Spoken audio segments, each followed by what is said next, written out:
Hello friends, welcome to cooking dream channel. இன்றைக்கி நம்ம சேனலில் ஒரு சூப்பரான புடலங்காய் பொரியல் தாங்க பார்க்க போகிறோம்.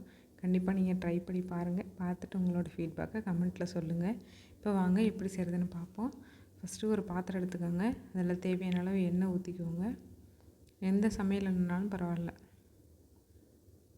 அதில் எண்ணெய் நல்லா காஞ்சோன்னே கொஞ்சமாக கடுகு உளுந்தம் பருப்பு போட்டு அது நல்லா பொரிஞ்சிடட்டும்.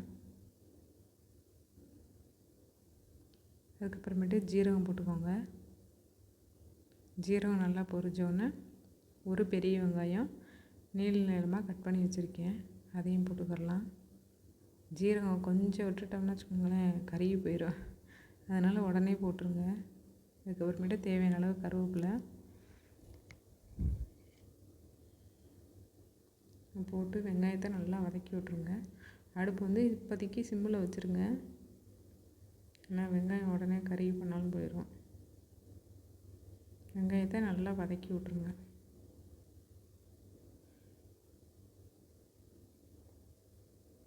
சின்ன வெங்காயம் இல்லை பெரிய வெங்காயம் எதுனாலும் சேர்த்துக்கோங்க.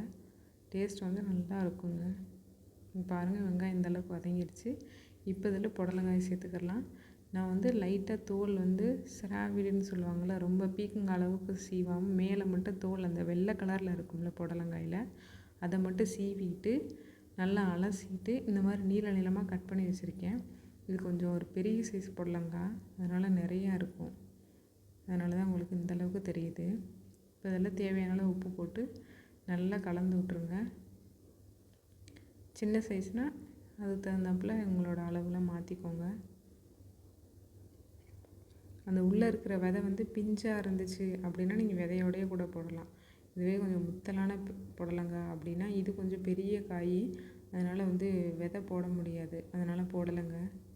சின்ன காய் இருந்துச்சு அப்படின்னா விதையோடையே கூட போடலாம். ஒரு சில பேர் விதையோடையே போடுவாங்க. இது போட்டு நல்லா வதக்கி விட்ருங்க. மிளகா எதுவுமே சேர்க்காதீங்க, ஏன்னா மசாலா பொடி சேர்க்கறதுனால மிளகா தேவையில்லை. வேணும்னா வரமிளகா மட்டும் வேணால் 2-3 சேர்த்துக்கோங்க. இப்போ போட்டு நல்லா உப்பு போட்டு நல்லா பிரட்டி விட்டாச்சு. இப்போ அதை மூடி போட்டு நல்லா மூடி வச்சுருங்க. தண்ணி எதுவுமே சுத்தமாக ஊற்றாதீங்க. காயிலேருந்தே தண்ணி வரும், அதிலே நல்லா வெந்துடும். இது அப்படி பார்த்தா நல்ல முத்தலான காய் தான். இங்கே பாருங்கள் எவ்வளோ தண்ணி வருதுன்னு. தண்ணியே ஊற்ற தேவையில்லை. இந்த மாதிரி புடலங்காய் பீக்கங்காய் எதுக்குமே தண்ணி ஊற்றாமல் வதக்கி பாருங்கள், டேஸ்ட்டு சூப்பராக இருக்கும். தண்ணி ஊற்றுறனா கூட ஒரு மாதிரி சதன்னு ஆகிரும். பாருங்கள், மூடி போட்டு மூடி தண்ணி ஒரு சொட்டு கூட ஊற்றலைங்க. காய் நல்லாவே வதங்கிருச்சு.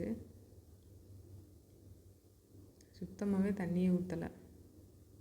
அடுப்பு மட்டும் மீடியம் ஃப்ளேமில் வைக்காமல் நல்லா சிம்மில் வச்சுருங்க. அப்போ தான் நல்லா வதங்கும். பாருங்கள், சுத்தமாக தண்ணியே இல்லை, தண்ணி ஊற்றவும் இல்லை, அந்த இருந்த தண்ணியே நல்லா வதங்கிருச்சு. காயும் நல்லா வெந்துருச்சுங்க. பாருங்கள், நான் எடுத்து காமிக்கிறேன். நல்லா காய் வெந்துருச்சு, கண்ணாடி மாதிரி ஆயிடுச்சு காய். அடுப்பு மட்டும் சிம்மிலே வச்சிட்டிங்க அப்படின்னா நல்லா வெந்துடும். இப்போ இதில் மசாலா பொடி எல்லாத்தையும் சேர்த்துக்கலாம். கொஞ்சம் போல் மஞ்சள் தூள், அதுக்கப்புறமேட்டு ஒரு 3/4 ஸ்பூன், அரை ஸ்பூன்லேருந்து 3/4 ஸ்பூன் உங்கள் காரத்துக்கு ஏற்றாப்புல குழம்பு மிளகாத்தூள் சொல்லுவாங்கள்ல, எல்லாமே கலந்தது அந்த மிளகாத்தூள் சேர்த்துருக்கேன். நான் வந்து ஒரு 3/4 ஸ்பூன் அளவுக்கு சேர்த்துருக்கேன். உங்களோட காயோட அளவு பொறுத்து, உங்களோட காரத்துக்கு அந்த அளவு பொறுத்து மாற்றிக்கோங்க. மசாலா பொடி போட்டு நல்லா வதக்கி விட்ருங்க. அடுப்பு வந்து சிம்மிலே வச்சுருங்க.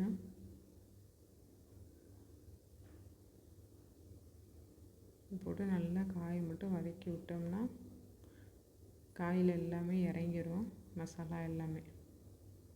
உப்பு ஃபஸ்ட்டே போட்டிருக்கிறதுனால பார்த்துட்டு சேர்த்துக்கோங்க.